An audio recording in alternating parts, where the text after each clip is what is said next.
मैनपुरी के महाभारत पर हम बात कर रहे हैं और इस महाभारत में शिवपाल यादव की भूमिका अहम होगी, समाजवादी पार्टी के नजरिए से भी और भारतीय जनता पार्टी के नजरिए से भी। अनुभव शुक्ला हमारे साथ है, हमारे सहयोगी, उनके पास महत्वपूर्ण इनपुट्स हैं, ये हम जानते हैं। अनुभव, एक बार दर्शकों को बताएं कि शिवपाल यादव की अब क्या भूमिका रहने वाली है, चूंकि कई घंटे गुजर चुके हैं, 24 घंटे से ज्यादा हो चुके हैं डिंपल यादव को उम्मीदवार घोषित किए हुए। देखिए, बिल्कुल सबसे महत्वपूर्ण भूमिका शिवपाल यादव की ही रहने वाली, क्योंकि आप देखिए मैनपुरी में ही उनकी जो सीट है जसवंत नगर वो आती है और कहीं ना कहीं शिवपाल यादव का भी अपना एक प्रभाव है, खासतौर से पूरे मैनपुरी में।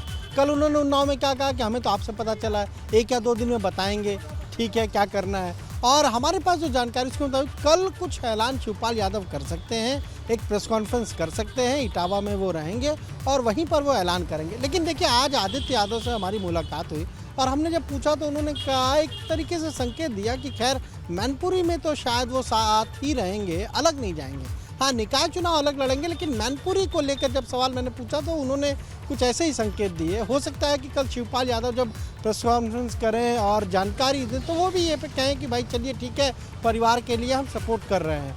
पर देखिए, इस पूरे इलेक्शन में शिवपाल यादव की भूमिका बहुत महत्वपूर्ण है। अब समाजवादी पार्टी किस तरीके से उनको मनाती है, उनको साथ रखती है या नहीं रखती है, ये भी बहुत कुछ डिपेंड करेगा। और अगर जो बीजेपी दावे कर रही है, मान लीजिए शिवपाल यादव नाराज होते हैं, तो कहीं ना कहीं उस बात को बीजेपी भुनाने की कोशिश करेगी।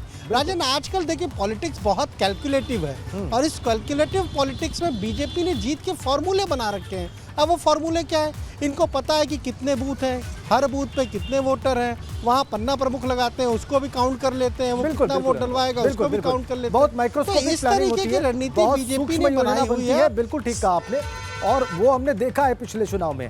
तो हीरो वाजपेयी जी, क्या ऐसा कुछ प्रयास कर रहे हैं आप कि शिवपाल यादव कुछ ऐसा करें जिससे कि आपको लाभ हो जाए? देखिए, भारतीय जनता पार्टी अपने चुनाव को लड़ती आई। हम एक कैडर बेस्ड पार्टी है, 24/7 जनता के बीच में रहने वाले लोग हैं। हमें ये सब प्रयत्न करने की जरूरत नहीं। ना ही हम उस पार्टी की लड़ाई में थे, ना हम उस प्रॉपर्टी की लड़ाई में थे जो अखिलेश और शिवपाल जी के बीच में चल रही है। हम दोनों चीज़ों में नहीं थे। ये उस परिवार का आपसी घमासान है जिससे भारतीय जनता पार्टी का लेना देना नहीं है। लेकिन हाँ, पब्लिक डोमेन में जब ये दिख रहा है कि परिवार ही आपस में एकजुट नहीं रह पा रहा, तो उत्तर प्रदेश की विशाल 25 करोड़ जनता के साथ ये क्या न्याय कर पाएगा, ये देखने वाली बात है। हमारा कोई लेना देना नहीं। पिछली बार शिवपाल जी, आदरणीय मुलायम सिंह जी और बहन मायावती जी सब मिलकर चुनाव लड़े थे, तब वो लीड थी। और अब मुझे लगता है कि वो ताश के पत्ते काफी बिखर चुके हैं और भारतीय जनता पार्टी लगातार उत्तरोत्तर चुनाव दर चुनाव जीतती जा रही है। तो मुझे लगता है फिर भारतीय जनता पार्टी वहां विजय पताका फहराएगी। ठीक है, आइए 2019 का तर्क आपका वैलिड है, मान लेने लायक है। अनुराग जी, आप ये यहाँ इस मंच पर कहेंगे इस बात को मजबूती के साथ कि शिवपाल यादव प्रचार करेंगे वहाँ पर समाजवादी पार्टी के लिए मैनपुरी लोकसभा उपचुनाव में?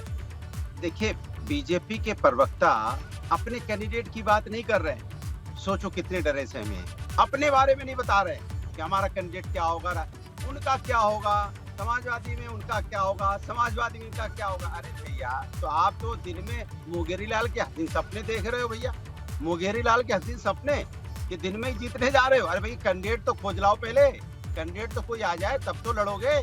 और सवाल इस बात का नहीं है समाजवादी पार्टी को वहाँ पे समीकरण का नहीं, सारा का सारा वोट वहाँ समाजवादी को पड़ता है, क्योंकि मैनपुरी में जिस तरह का विकास हुआ है और सैफई का मॉडल, जो गांव का मॉडल जो दिया गया है, विश्व स्तरीय जो एक गांव कैसे विकास किया जाता है, इसको तो हीरो वाजपेयी जाइए, अब मुख्यमंत्री जी को बोलिए और चिट्ठी लिखिए, आपके मंत्रियों को बोलिए, जाएं वहां पे 2-4 दिन रहें और उसका अध्ययन करें कि गांव कैसे विकास किया जा सकता है। इस तरह के अगर गांव देश के अंदर बन जाएंगे, उत्तर प्रदेश के अंदर बन जाएंगे, तो फिर किसी को दिल्ली जाने की जरूरत नहीं पड़ेगी, ना बम्बई जाने की जरूरत पड़ेगी, ना लखनऊ जाने की जरूरत पड़ेगी। दोबारा से बम्बई से बुलाकर डांस करवाइए। गांव में ही पढ़ लिख जाएंगे, उनको अच्छी स्कूल की व्यवस्था है, वहाँ पे अच्छे स्कूल मिल जाएंगे, अच्छी इंजीनियरिंग कॉलेज मिल जाएगा, अच्छा मेडिकल कॉलेज मिल जाएगा, स्पोर्ट्स की भी सुविधा मिल जाएगी, तो उनको कहीं दर दर भटकना नहीं पड़ेगा। इसलिए आप कोशिश कीजिए और आज ही चिट्ठी लिखिए अपने मुख्यमंत्री जी को कि सैफई जैसे आदत जैसा गांव का विकास हुआ है, ऐसा विकास उत्तर प्रदेश का हर गांव को करने की कोशिश करें। इतना ही समय था। अनुराग जी, वोट पड़ेगा और आप कहीं कहीं दिखाई आपने सैफई को एक मॉडल गांव बताया है मेरे प्रश्न के उत्तर में और कहा है कि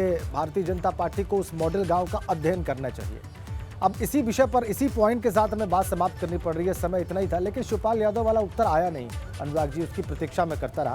फिलहाल बहुत बहुत धन्यवाद आपका।